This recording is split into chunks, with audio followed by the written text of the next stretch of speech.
नमस्कार मित्रांनो, मी निलेश सदर तुमच्या सर्वांचं आपल्या यूट्यूब चॅनलमध्ये स्वागत करीत आहोत. विद्यार्थी मित्रांनो, आज आपण या व्हिडिओमध्ये बघणार आहोत 2012 ते 2021 पर्यंत remote sensing, aerial photography, GIS आणि इट इज ॲप्लिकेशन्स यावर विचारलेले प्रश्न आणि आपल्या ज्या काही नोट्स येतं remote sensing, aerial photography, GIS ॲप्लिकेशन्सवर, तर याच्यात त्याचे कसे आन्सर आहेत ते सुद्धा बघणार आहोत. तर आजच्या व्हिडिओ जर आपण बघितला तर तुम्हाला कशा पद्धतीचे प्रश्न विचारतील आयोग, तर ह्या आपल्याला समजेल. कारण की मी तुम्हाला पहिलेही सांगितलं तुम्हाला कोणाला फॉलो करायचं आहे, फक्त आयोगाला फॉलो करायचं आहे, बाकी कोणालाही नाही. आलं का लक्षात? तर जो काही आपला कोर्स होता रिमोट सेन्सिंग, एरियल फोटोग्राफी आणि GIS ॲप्लिकेशन, जवळपास याला 250च्या वर मुलांनी सबस्क्राईब केलेला आहे. याच्या आपण सॉफ्ट कॉपी सध्या अवेलेबल करत आहोत, हार्ड कॉपी दिलेल्या नाहीत. आणि त्या वाचणंसुद्धा रोजचे जर तुम्ही 4-5 पेजेस केले तर होऊ शकते. आलं का लक्षात? तर बघा, आपल्याला आज बघायचं आहे त्याच्यामध्ये, तर सगळा पूर्ण व्हिडिओ बघा, कारण तुम्हाला जवळपास 50 प्रश्न remote sensing, aerial photography, GIS ॲप्लिकेशन्सवर इथं अवेलेबल आहेत. आणि ही PDF मी जे काही आपला कोर्स ज्यांनी परचेस केलेला आहे तर त्यांना ही PDF देत आहो, कारण ऑलरेडी हे प्रश्न दिलेले आहेत, बट मुलांना ते वाचण्यासाठी त्रास होत होता, आन्सर की खाली आणि प्रश्न वरती, तर त्याच्यामुळे मी डायरेक्ट प्रश्न आणि त्याचं उत्तर दिलेलं आहेत. अलग लक्षात? बघा, ह्यो प्रश्न बघा, या प्रश्नामध्ये बघायच्या आधीच आपली जी काही नोट्स होती त्यावरच हा प्रश्न विचारलेला आहे. मला त्या नोट्समध्ये जेवढं देता आलं वेगवेगळ्या रेफरन्स बुकमधून तेवढं मी देण्याचा प्रयत्न केलेला आहे. अजून तुम्हाला जर काही माहिती त्या कोर्स व्यतिरिक्त जर असेल तर नक्कीच अजून वाटा. कोणत्याही सब्जेक्टला स्किप करू नका. जेव्हा 100% स्टडी करसाल त्यावेळेसच आपल्याला 50% मार्क्स येतील. त्याच्यामुळे मी हा सब्जेक्ट करणार नाही, याला वेटेज कमी नाही, हे काही करू नका, नाही तर प्रॉब्लेम होऊ शकतो. चला स्टार्ट करू. सगळे प्रश्न बघायचे आहेत आपल्याला. ओके, 2013मध्ये हा प्रश्न विचारला होता. Remote sensing system which is naturally available energy is called as a passive sensor. त्याला काय म्हणतात? Passive sensor. आणि बघा, आपल्या जे कोर्स आहे याच्यामध्ये दिले आहे क्लासिफिकेशन्स ऑफ सेन्सर आणि याच्यामध्ये दिले आहे पॅसिव्ह सेन्सरचे डेफिनेशन्स, आणि तीच डेफिनेशन्स 2013ला विचारली होती. इट मे बी जर रिपीट झाले तर खूप छान. आणि आजचं जे तुम्ही व्हिडिओ बघत आहेत तर या व्हिडिओमध्ये 100% तुम्हाला 2 ते 3 प्रश्न रिपीट होऊ शकतात या व्हिडिओमधून, एवढे 50 प्रश्नामधून. ओके, मी लकी याचा अभ्यास कसा करायचा, इन्व्हायरमेंटचा कसा करायचा, लगेच नेक्स्ट व्हिडिओ घेऊन येत आहे तुमच्यासाठी. चला, 2021ला म्हणजे 2020ला जी काही प्रश्न झाला होता त्याच्यावर विचारलेला प्रश्न आहे. Filling the blank satellite is in the service. सध्या कोणता सॅटेलाइट सर्व्हिसमध्ये आहे? तर रिसॅट-1 हा सॅटेलाइट सध्या सर्व्हिसमध्ये आहेत. जे काही मागचं 2000 म्हणजे जवळपास 4-5 वर्षात जे काही सॅटेलाइट सोडलेले आहेत तर ते चालू घडामोडी टॉपिकमध्ये आपल्याला करायचे आहेत, कारण 1 ते 2 प्रश्न तुम्हाला डायरेक्ट चालू घडामोडी या सॅटेलाइटवर विचारू शकतात. नेक्स्ट बघा, दुसरा प्रश्न काय आहे? The visible wavelength cover A range from approximately 0.4 ते 0.7 मायक्रोमीटर. हा प्रश्न 3दा रिपीट झाला, 3दा नाही 4दा रिपीट झालेला आहे.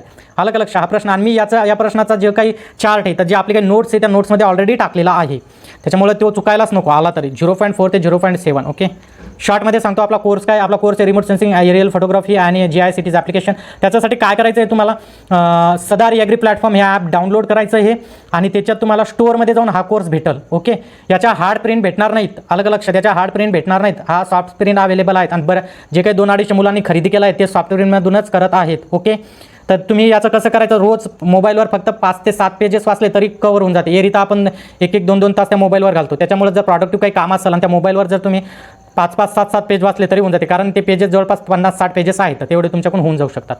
नेक्स्ट हा एक आपला ॲग्री फॉरेस्ट इंजिनिअरिंगची टेस्ट सिरीज आहे. यालासुद्धा भरपूर जणांनी रिस्पॉन्स दिला आहे. सध्या याची प्राईस मी पहिलेही सांगितलं की मी आयोगाला फॉलो करत असतो, मी आयोगाच्या धर्तीवरच हे पेपर काढलेले आहेत. सध्या प्राईज आपण ॲग्रिकॉज या कारणाने आपण फक्त 299 रुपये प्राईस ठेवलेली आहे. एप्रिलमध्ये याची 399 रुपये प्राईज होईल. त्याच्यामुळे तुम्ही मार्चमध्ये कोर्स खरेदी करू शकता. काही जणांनी सॉल्वसुद्धा केले आणि त्यांचे फीडबॅकसुद्धा दिले. ज्यांचा अभ्यास झाला त्यांनी फीडबॅकसुद्धा दिले. हे तुम्हाला ऑफलाईनही भेटेल, पण ऑफलाईन तुम्हाला 18 एप्रिलनंतर भेटेल. तोपर्यंत ऑनलाईन अवेलेबल असेल एक, आणि ऑनलाईन ऑफलाईनला काही वेगवेगळे पैसे नाहीत, एकच येतं, 299 रुपयेच येतं. ओके, आता सगळे क्वेश्चन्स बघायचे. ओके, फर्स्ट हे in geographical information system GIS the land parcel are represented by the polygons. अलग लक्ष. आणि सेकंड एक गोष्ट लक्षात ठेवा, इंग्लिशमध्ये करा, कारण इंग्लिशमध्ये याच्यासाठी की हा आपले जे काही ॲग्री MPSCचा मुख्य परीक्षेचा पहिला पेपर आहे त्या पेपरमध्ये हा टॉपिक आहे. त्याच्यामुळे इथं मराठीत करसाल आणि तिकडं नंतर इंग्लिशमध्ये करसाल, त्याच्यापेक्षा इथंच एवढा डिटेल करा की तुमचा ॲग्रीमेंटचा सुद्धा तो टॉपिक कव्हर झाला पाहिजे. कसं करायचं, काय करायचं, अजून व्हिडिओ माझे येतील. चॅनलला सबस्क्राईब करा नवीन असाल तर नक्कीच. ओके, चला नेक्स्ट प्रश्न बघा. Filling the blanks filling the blanks for the colour band combinations are useful to the differentiate between the snow, ice and the clouds. तर याचं डिफरेन्शिएशन करण्या जे काही आहे तर म्हणजे स्नो, आईस, क्लाउडसाठी तर त्याचा बँड कॉम्बिनेशन्स कसा पाहिजे, तर blue red to blue in bracket red to different short wave infrared bands green आणि ब्ल्यू. ओके, हे 2021 म्हणजे 20च्या झाले प्रश्न विचारलेले आहेत. नंतर नेक्स्ट बघा, which of the following options represent vector data types. तर ग्राउंड सर्वे डाटा, व्हेक्टर डाटा काय आहे, राष्ट्र डाटा काय आहे, हे सुद्धा मी कोर्समध्ये टाकलेलं आहे. म्हणजे मला माझ्याकडून जेवढं अपेक्षित होतं मी देण्याचा प्रयत्न केला. अजून मी म्हणत आहे तुम्हाला जर भेटत असेल त्या नोट्सच्या व्यतिरिक्त तर ते अवेलेबल करून घ्या तुम्ही, कारण हे मेन्सला सुद्धा सिलेबस आहे, प्रीला आहे. आणि करायचं आहे, कारण याच्यावर 5 ते 6 प्रश्न राहू शकतात. 100% 5 ते 6 प्रश्न याच्यावर राहणार. नेक्स्ट प्रश्न बघा. In satellite imaginary the most plant species can be recognize almost entirely by their morphological characteristic on filling the blank scale 1:600. ही स्केलसुद्धा, या स्केलचा मी चार्ट टाकला आहे त्याच्यात, आलं का लक्षात? त्याच्यामुळे ते चार्ट व्यवस्थित करून घ्या. नेक्स्ट बघा.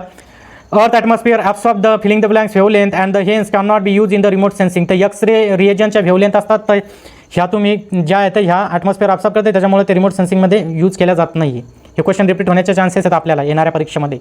The distance measure between the 2 points on a map is a 3 centimetre. The corresponding distance on the aerial photograph is a 12 centimeter. Calculate the scale of photograph.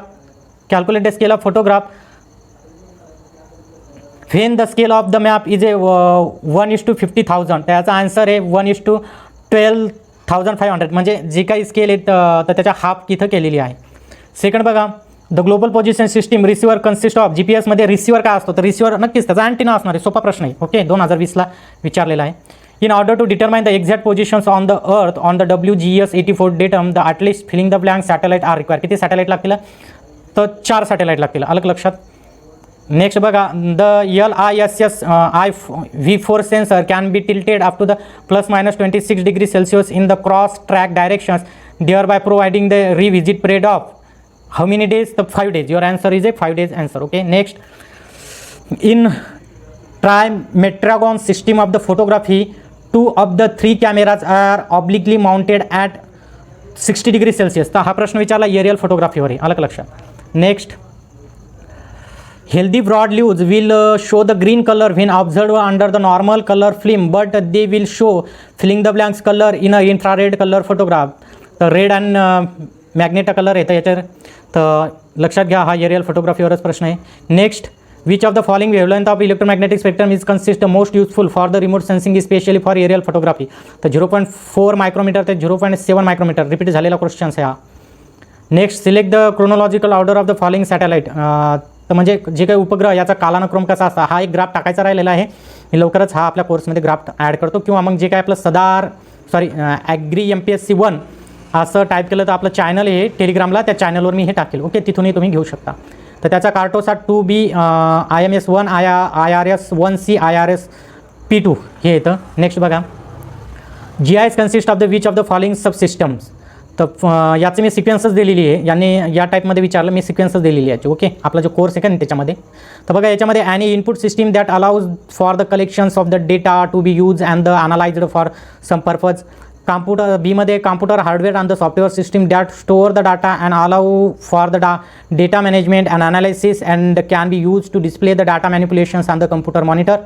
आणि सीमध्ये any output system that generates hard copy images and other of the outputs. बरोबर आहे, त्याच्या all of the answer बरोबर राहील. Actually जर असे प्रश्न काही विचारले ना, ऑल ऑफ द आन्सर असेल, तुम्हाला काही माहीत नसलं तरी मारा, लागून जाईल. ओके. नेक्स्ट बघा. The multispectral scanning system on the board of the Landsat 1, 2 and the 3 covers the 85 km swath width in which of the 4 wavelength. तर आन्सर नंबर 4 बघा इथं. इन व्हिजिबल स्पेक्ट्रम 0.4 ते 0.7. हे तर आहे व्हिजिबल स्पेक्ट्रम तर पाहिजेतच आपल्याला, कारण त्याच्यासोबत आपल्याला तर फोटोग्राफी आपलं कम्प्लीटच होणं नाही आहे. अजून त्यांनी सांगितलं की 0.8 ते 1.1 मायक्रोमीटर. इन इन्फ्रारेड स्पेक्ट्रममध्ये 1.1 ते 1.2 मायक्रोमीटर अँड 1.3 ते 1.4 मायक्रोमीटर. Okay. Next. Which segment of the following is the functional segment of the GPS. तर स्पेस सेगमेंट हे, त्यानंतर कंट्रोल सेगमेंट हे, युजर सेगमेंट हे सगळे GPSमध्ये आहेत. आपल्या GPS नाही पण प्रश्न विचारू शकतात. Dust, pollen, smoke and the water vapour are the common cause of which scattering. तर माई स्कॅटरिंग म्हणतात त्याला, Mie scattering. Okay. Which of the date satellite Cartosat 2E have been launch. तर ही माहिती पाहिजे. आता एक तर 3 वर्षामध्ये कोणकोणते सोडले तर सॅटेलाइट ते बघून घ्या. चालू घडामोडीमध्ये अपोर्शन कवर होईल. मी ज्यावेळेस अजून एक व्हिडिओ बनवेल त्यावेळेस सांगेल. ओके. तर 23 जून 2017ला आहे, त्याच वेळेचा करंट अफेअरचा प्रश्न विचारलेला आहे.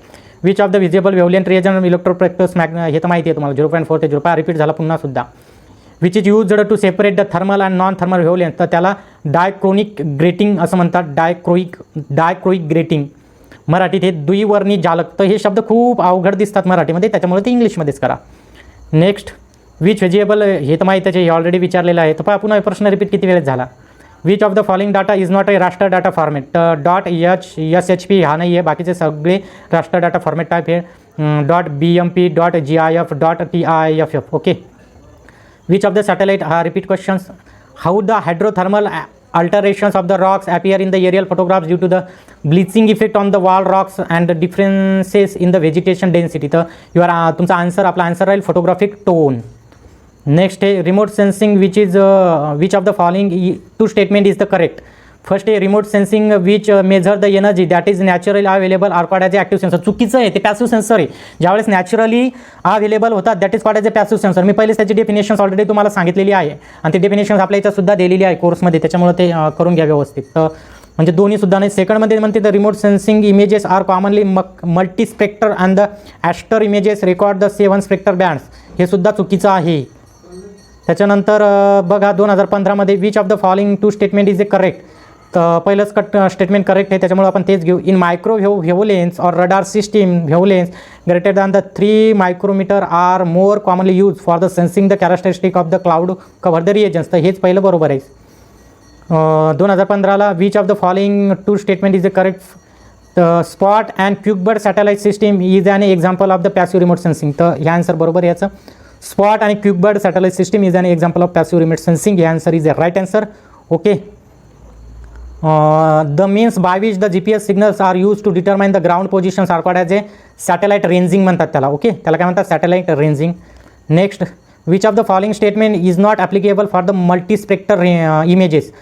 It is the main type of images required by the remote sensing. तर हे बघा, याचं बघा त्या प्रश्नामध्ये मल्टीस्पेक्टरचा ऑलरेडी याच्या आधी एक प्रश्न आलेला होता आणि तेच याच्याशी निगडीत आला. म्हणून हे जे प्रश्न आहेत ते सगळे तुम्ही जर व्यवस्थित रीड केले ना तर याच्यातून तुम्हाला 100% 1 ते 2 प्रश्नाची हिंट भेटेल. आणि आपल्याला स्पर्धा परीक्षेमध्ये 1 ते 2 प्रश्न म्हणजे खूप महत्त्वाचं आहे. आलं का लक्षात? तर हे बाकीचे करेक्ट येतं, हे करेक्ट नाही आहे. The technique of locating the positions of any place on the earth with the help of satellite is called as a global position system GPS. In this technique, मध्ये the positions of place is fix with reference to the latitude, longitude and altitude. हे बरोबर आहे. म्हणजे तुमचा latitude, लँगिट्यूड आणि altitude काय आहे याच्यानुसार हे, तर आपल्याला हे बरोबर आहे. म्हणजे एकदम जनरल प्रश्न आहे हा. The distance measurement are possible only at the day time and in a good weather. तर हे बरोबर नाही. हे जे सांगितलं येतं नाही, तर आपण अशा कंडिशनला पॉसिबल द डे टाईम असं थोडं रात्रीसुद्धा दाखवते. त्याच्यानंतर सीमध्ये काय म्हणते? It is possible to the demarcate extra earthquake prone area. बरोबर आहे. The positions of ship in the sea can be located with the help of differential GPS that is called as DGPS by keeping the main stations on the shore. तर हे बरोबर आहे. सामान्य questions, general questions होता. Okay. Next हे the in remote sensing technology the scanning system use to collect the data over a variety of different wavelengths is called as a multispectral sections. In India, MSS is developed by the Space Application Center Ahmedabad. Okay, हे correct त्याच्यातलं त्यांनी दिलेलं आहे. Next 2014मध्येच विचारला the data collections by the polar orbiting and the sun synchronize satellites is useful in biological and environmental studies because the time at which the satellite revisit a locations is a same on the each occasions. म्हणून ते येते. Next 2014मध्ये जे विचारलेले होते प्रश्न, तर हे खूप टफ होते. आले का लक्षात? म्हणजे मल्टी लायनर होते. नेक्स्ट आहे the major characteristic of an image remote sensing instrument operating in the visible and the infrared spectral bands are describe in terms of the spatial spectral and radiometric resolutions. ते हे सगळं दिलेले आहेत नोट्समध्ये. तर याचं ABC बरोबर येतं. Spatial resolutions refers to an area on the ground that is view by an imaging instrument from the given altitude of the any given instant of the time. B बरोबर आहे. 1 pixel on the digital satellite imagery represent an instantaneous field of the view. And C आहे the term spectral resolutions refers to the width of spectral bands. तर बरोबर येतं ABC बरोबर आहे. त्याच्यानंतर 13मध्ये विचारलेला होता statement 1 solar energy radiated from the surface of the sun is transmitted in the form of short wave radiations, but the energy radiated by the earth's surface is transmitted by the long wave radiations. तर बरोबर हे पहिलं statement. दुसरं बघा the if the temperature of the substances is very high then the energy radiated by the substances is very low, is a very high, which is transmitted in the form of short wave radiations. तर ये X is a correct, Y is not correct. Y correct नाही आहे, तर X correct आहे. Some earth surface material, primarily rocks and minerals, fluorescence or the emit the visible light when illuminated by the UV radiations. Your answer UV. म्हणजे जे काही electromagnetic spectrum आहे हा व्यवस्थित करा, याच्यावर डेफिनेटली क्वेश्चन्स तुम्हाला भेटेल, जे आपल्याला भेटेल. Filling the blanks. Photographs taken with a single lens frame camera is mostly used in aerial photography by remote sensing and mapping purpose. The vertical असते त्याचा. Vertical photographs taken with a single lens frame camera असते, which is mostly use in aerial photography for the remote sensing and mapping. Vertical. The remote sensing system which is major naturally available energy is called passive sensor. Already झालेला आहे. The false colour images display the red colour as a green. Okay. The false आभासी रंग. The false colour images display the red colour as a green. तो already हा प्रश्न related होता. Boundaries between land and water are distinguish preferredly in the कशात infrared photographs or image analysis. यांना आपण ते डिस्टिंग्विश करू शकतो इन्फ्रारेडनं. Filling the blanks is the best and largely use commercial image processing software packages in GIS. तर ERDSचं नावाचं जे आहे इर्दस, तर हे visible light has waves of shorter wavelength and higher frequency. बघा व्हिजिबल लाईटचे त्याच्या शॉर्ट वेवलेंथ असतात आणि त्याची फ्रिक्वेन्सी हाय असते. What is the satellite base navigational aid providing the accurate informations regarding place velocity time. तर हे GPS आहे. The total solar total solar irradiance at the mean earth sun distance is found to be the approximately 1370 दिलेले आहे त्याने option. तर अशा पद्धतीनं हे झाले तुमचे सगळे रिमोट सेन्सिंगचे प्रश्न. तर तुम्हाला नो कोर्स अवेलेबल आहे, त्याच्यासाठी तुम्हाला सदार EAGRI प्लॅटफॉर्म हे ॲप डाउनलोड करावं लागेल. आलं का लक्षात. त्याच्यासाठी टेस्ट सिरीजसुद्धा अवेलेबल आहे. तर टेस्ट सिरीज आपण त्या आयोगाच्या धर्तीवर पूर्ण टेस्ट सिरीज बनवलेल्या आहेत. तर मार्चमध्ये 299 प्राईज आहे, एप्रिलमध्ये याची 399 प्राईज होणार आहे. त्याच्यामुळे तुम्हाला जर परचेस करायचे असेल तर त्या अवेलेबल आहेत या टेस्ट सिरीज. 10 टेस्ट सिरीज आहेत तसं. ओके. तर ऑफलाईनही भेटतील तुम्हाला, ऑनलाईनसुद्धा. तर सध्या ऑनलाईन आहेत, 18 एप्रिलपासून आपण ऑफलाईन देत आहोत. आणि याच्यावरचं जे काही टेस्ट सिरीजवर डिस्कशन असेल तर टेलिग्राम चॅनल आहे आपलं, ॲग्री MPSC 1 असं टाईप करा, टेलिग्राम चॅनल येईल. ॲग्री MPSC 1 असं टाईप केल्यावर त्याच्यामध्ये तुम्हाला भेटून जाईल.